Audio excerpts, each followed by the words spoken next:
Good day everyone. Our topic is all about the Bureau of Immigration. Group 8 Alpha-1.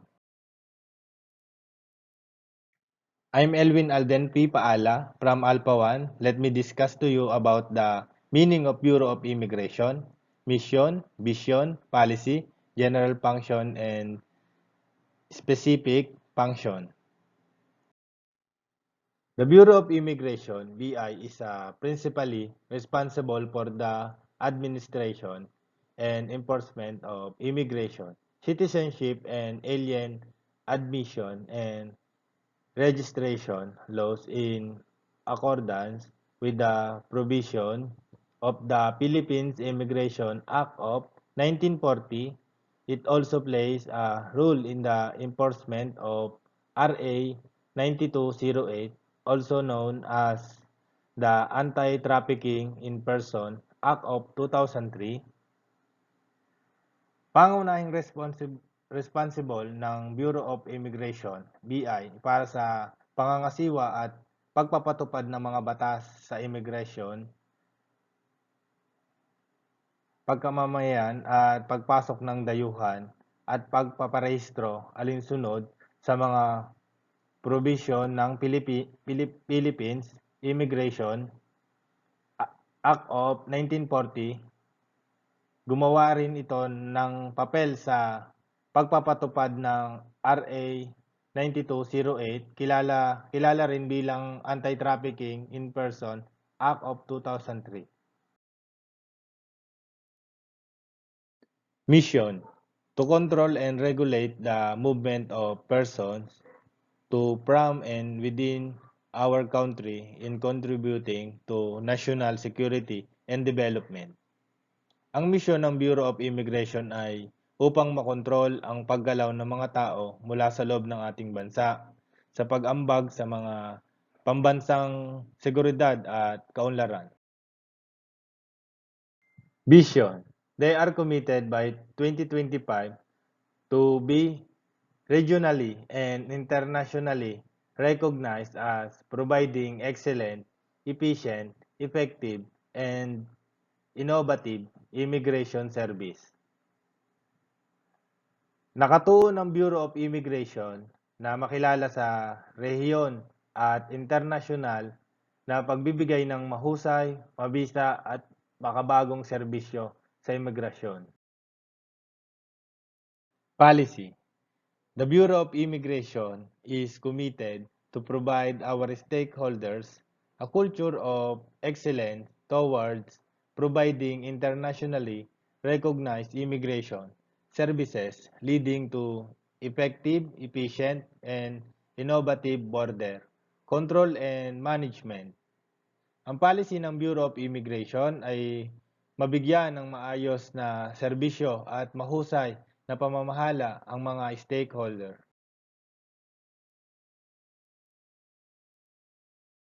Core values: patriotism, we do everything out of love of country. Integrity, we do what is right even if nobody is watching. Professionalism, we are best at what we do. Ginagawa ang lahat dahil sa pagmamahal sa bayan, ginagawa ang tama kahit na walang nagmamasid, ginagawa ang mahusay at maayos na serbisyo. Key focus areas: P. Personnel management and enhancement. A. Agency coordination. T. Transparency and good governance programs. R. Requirement of rules, regulation, procedure, and policies. I. Infrastructure improvement. O. Organizational and structural reforms. T. Technology and advancement.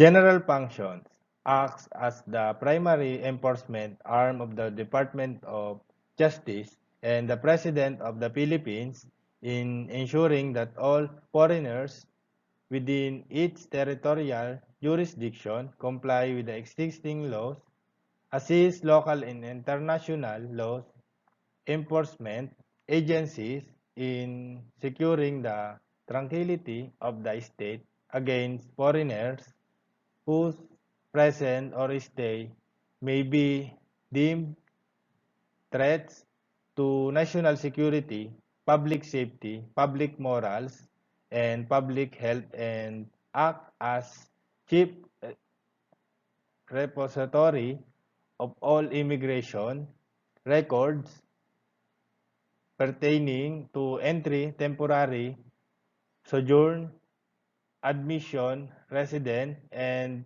departure of all foreigners in the country.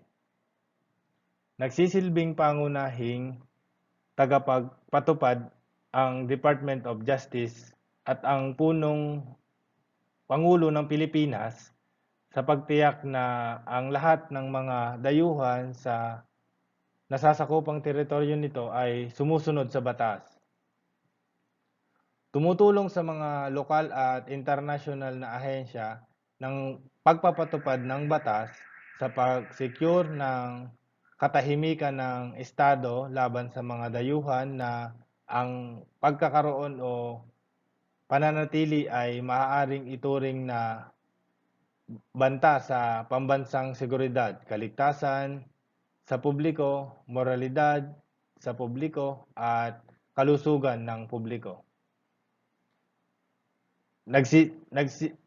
Nagsisilbing tagapagtala ng imigrasyon na umuukol sa pagpasok, pangsamantalang pamumuhay, paninirahan at pag-alis ng lahat ng mga dayuhan sa bansa.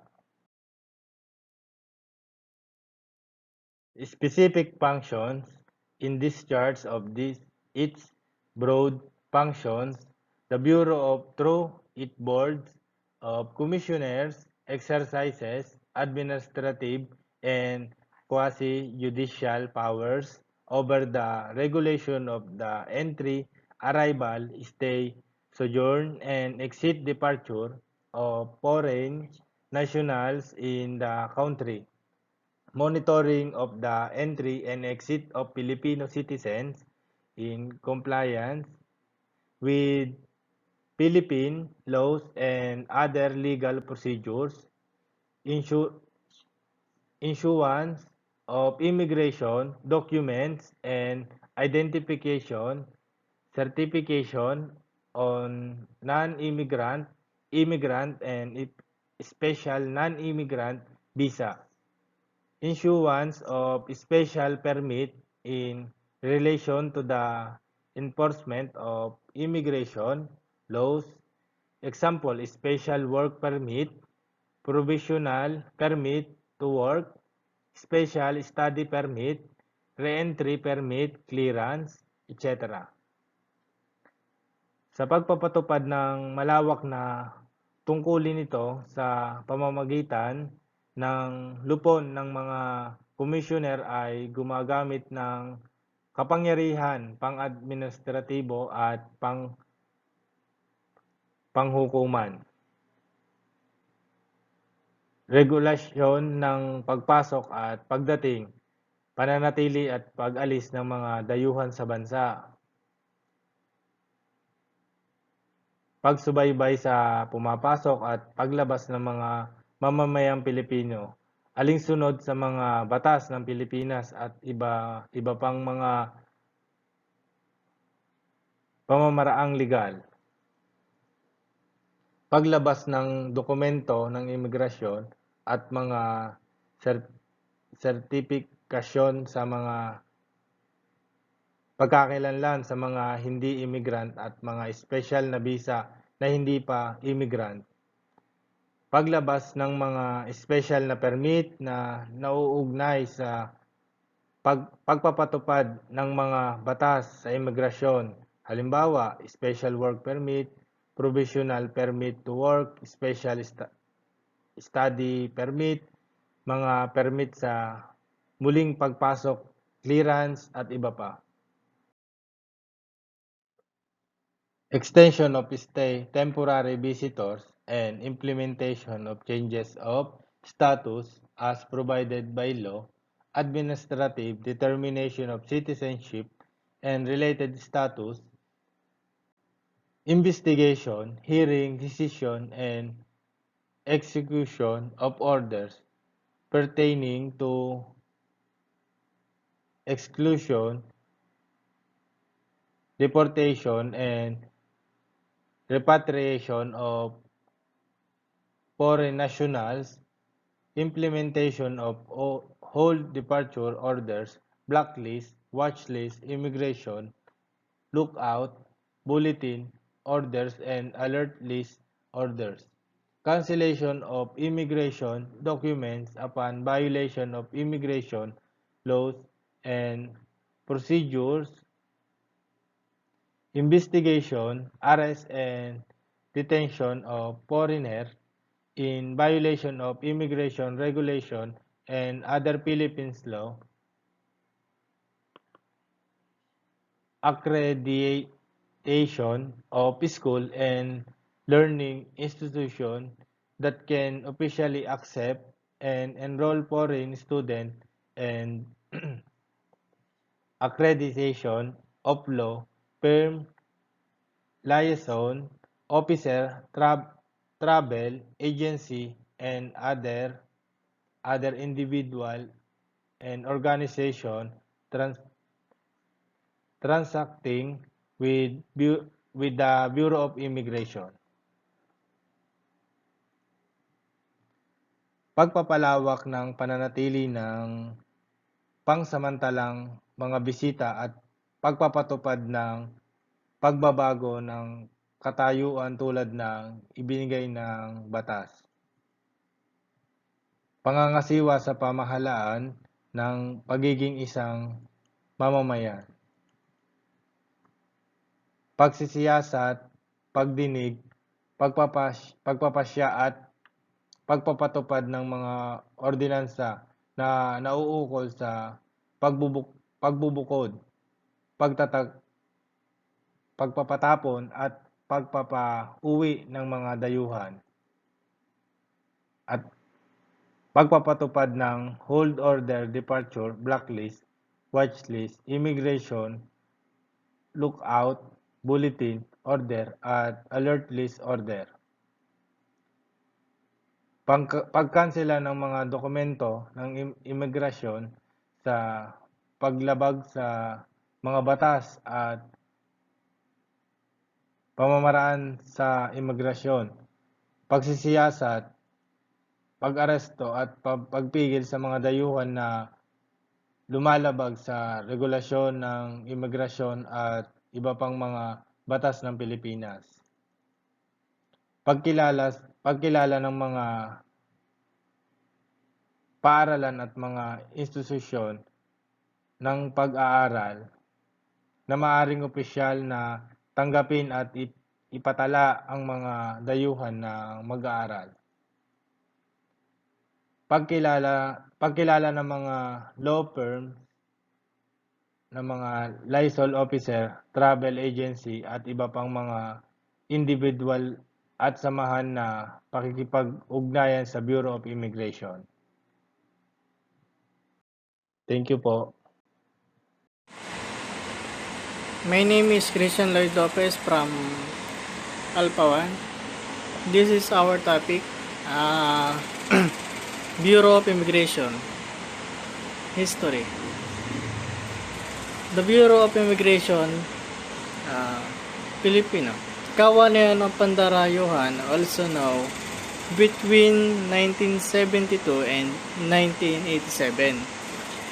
As the Bureau of Immigration of Deportation is the immigration regulatory and control body of the Philippines. It was established by the Philippine Immigration Act in 1940. All thought the predecessor of agency had existed a part of the Bureau of Customs since 1899. The Bureau of Immigration started as a division of the Bureau of Customs during the American regime in 1899.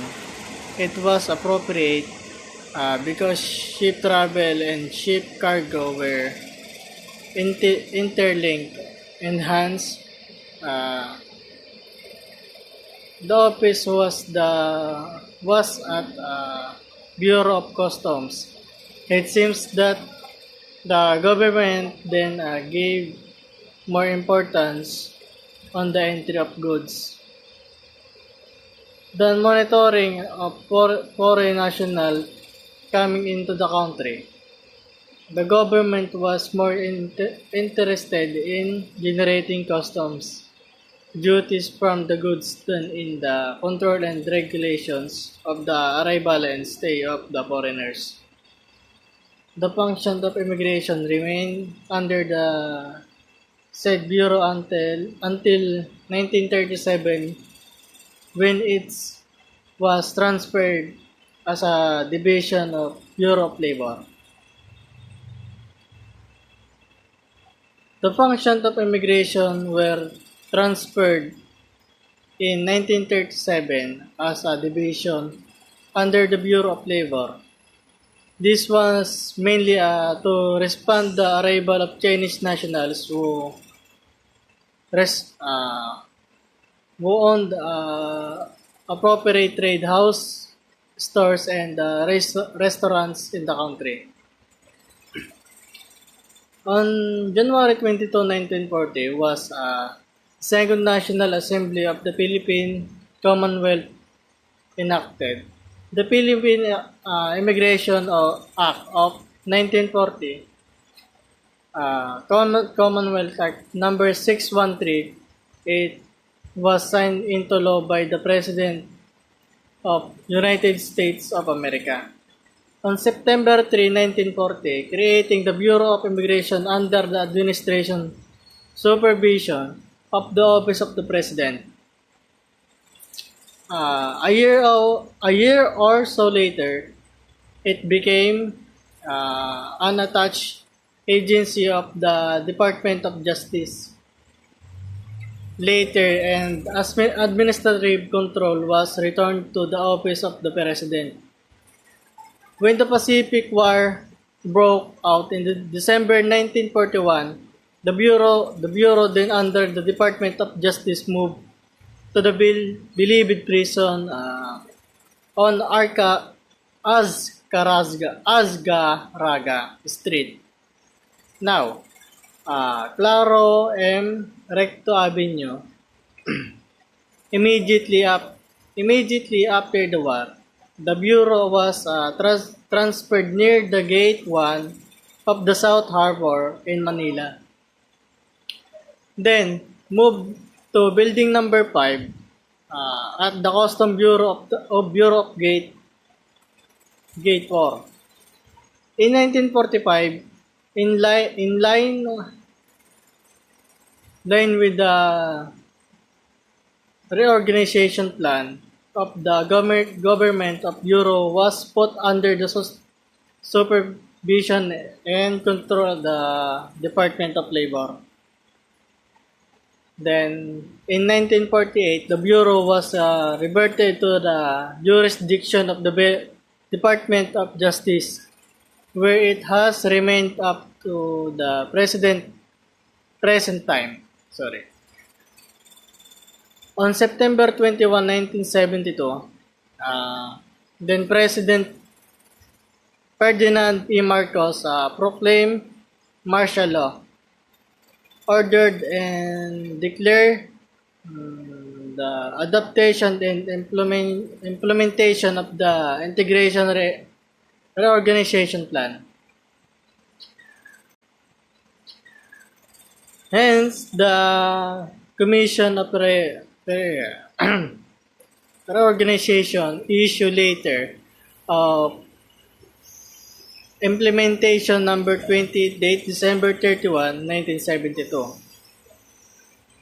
which embodies the plan, including among other things the change of name of the office from the Bureau of Immigration to Commission on Immigration and Deportation. This became a collegiate body and performing both administrative and quasi-judicial function. Okay? It is composed of the commissioner and his two associate commissioners. Letters of implementation number 20 also abolished the deportation board and transferred in function to the board of commissioners, who gave them power to undertake deportation case. The Bureau was given the sole authority to enforce and administer